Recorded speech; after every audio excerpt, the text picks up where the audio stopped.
Hey everybody, welcome to the GMG review. Today we're taking a look at Aeronautica Imperialis, the Companion. What a great and storied name for a publication. The Companion, of course, always takes me back to the Warhammer 40k Companion, the Rogue Trader one, where you had like the Companion, the Compendium, and the Book of the Astronomicon. They collected White Dwarf articles in one place. So I have a soft spot for anything with that name. And what is this? Well, this is basically a catch-up, which is a supplement to the Rindsworld Air War campaign book, if you don't have this already. This was the thing that came out after the starter set came out that had the squadron lists for the Imperial Navy and the Orcs. There's another campaign book that has the Tau squadron upgrades. This adds in the squadrons for the Necrons, the Space Marines, the Eldar, and the additional like planes that have come out since for the Orcs, Tau, and Imperial Navy. As well as some cool like looted stuff, like the Orcs can loot a Thunderbolt or Marauder, as well as taking their Mega Bomber. So if you are interested in playing this game campaign-wise, obviously the Rindsworld Air War campaign book has the campaign rules in it. This expands the campaign rules and tightens them up a little bit and makes it so that we have a full 5 factions now. Yeah, 6 factions actually. All the major factions in 40k apart from the ones that don't really have supersonic vehicles, like the Tyranids are in here. The Dark Eldar, I guess, could be also the Eldar. But they have their own ships too, so I expect to see that maybe in the future. But yeah, we have Necrons, Astartes, Asuryani, the Orcs, Tau, and Imperial Navy. Chaos, I guess, could get some ships. So what's in here? We have some additional campaign stuff. So experienced aces, your levels, kill points and ace abilities, lucky aces, just advancing that for the other factions. So ace powered abilities for the Astartes, the Eldar, and the Necrons. So like the Astartes, for instance, get cool-headed.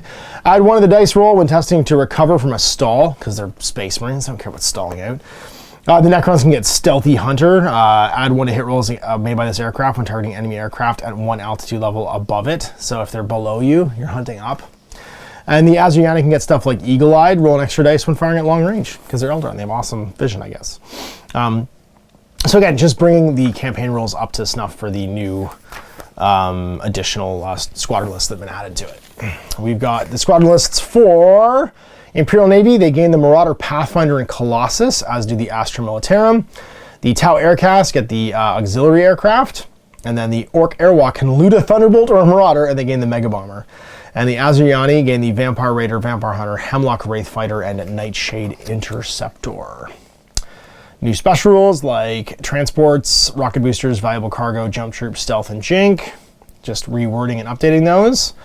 The Necrons gain new upgrades like a galvanized nanoswarm. So your Cryptex have modified the aircraft's nanoswarm to facilitate quicker repair. Once per game, the aircraft may attempt to repair. During the end phase, roll a d6 for each lost point of structure. For each roll of 5+, repair a single point of structure. Translocation engines. You get your Night Sides and Doom Sides, 35 points each. And then the Shroud, which is the big one. So this is the plastic one, basically, that you can buy. You can make the plastics in either way in 40k.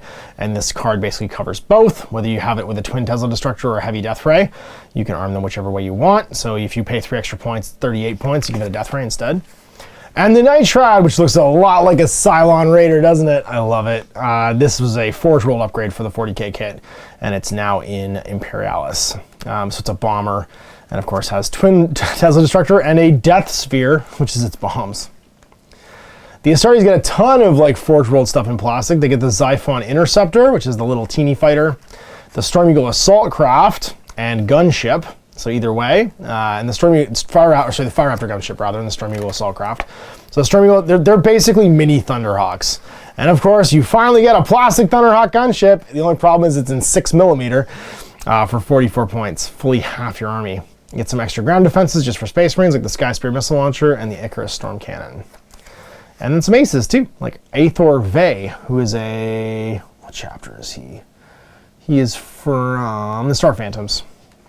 And a Salamander, Darkfire. And then you got Asuryani, they get their Nightwing, Phoenix Bombers and Vampire Raiders, Vampire Hunters and Hemlocks, and a Nightshade. And then they get their own Pulsar and Night Spinners for the defense platforms.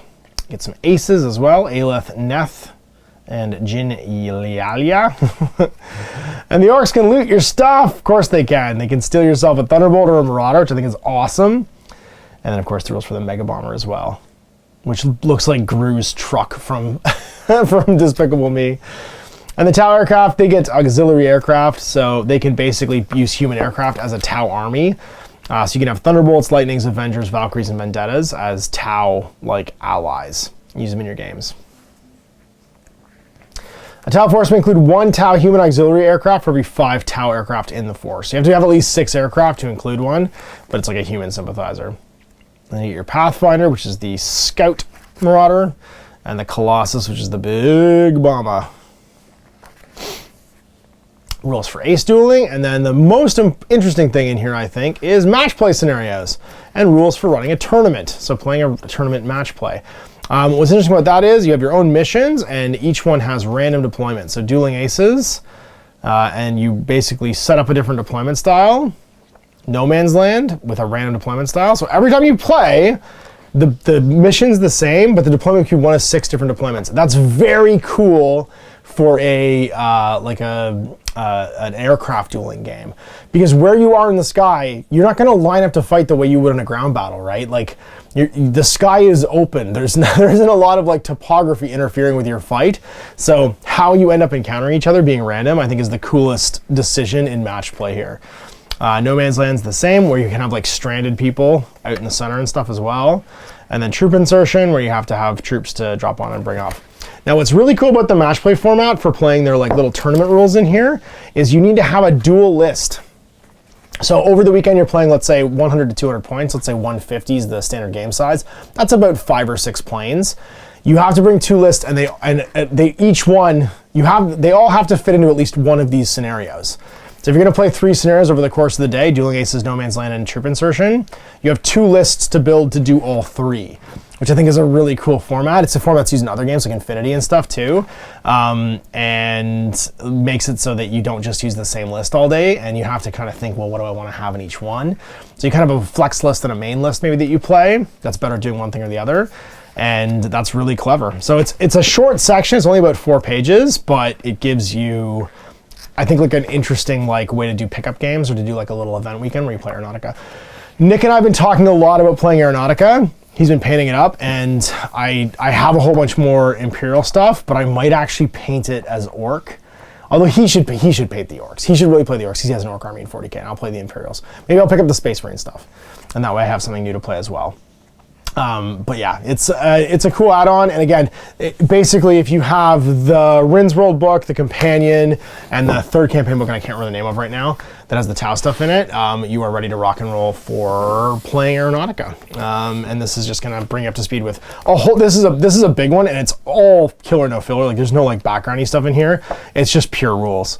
So if you're looking to consolidate all the rules for the new faction stuff in one place, it's cheap and cheerful, I guess would be the term, and gets right to the point. So your force lists, your campaign rules, and then I think really interesting the match play stuff. So there it is, a look at the companion for Aeronautica Imperialis. If you're interested in playing match play games, campaigns, or just adding one of these new factions to your roster, then this is it all in one place.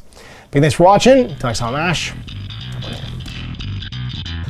Hey there, I hope you enjoyed that video. There are tons of other games already recorded for you to watch. Click over to my channel page if you haven't already, and have a look through the dozens of playlists full of videos. I guarantee you'll discover a game you haven't seen played before. I put out new videos 7 days a week, and every day is themed to a different genre as I continue to explore the wider world of gaming.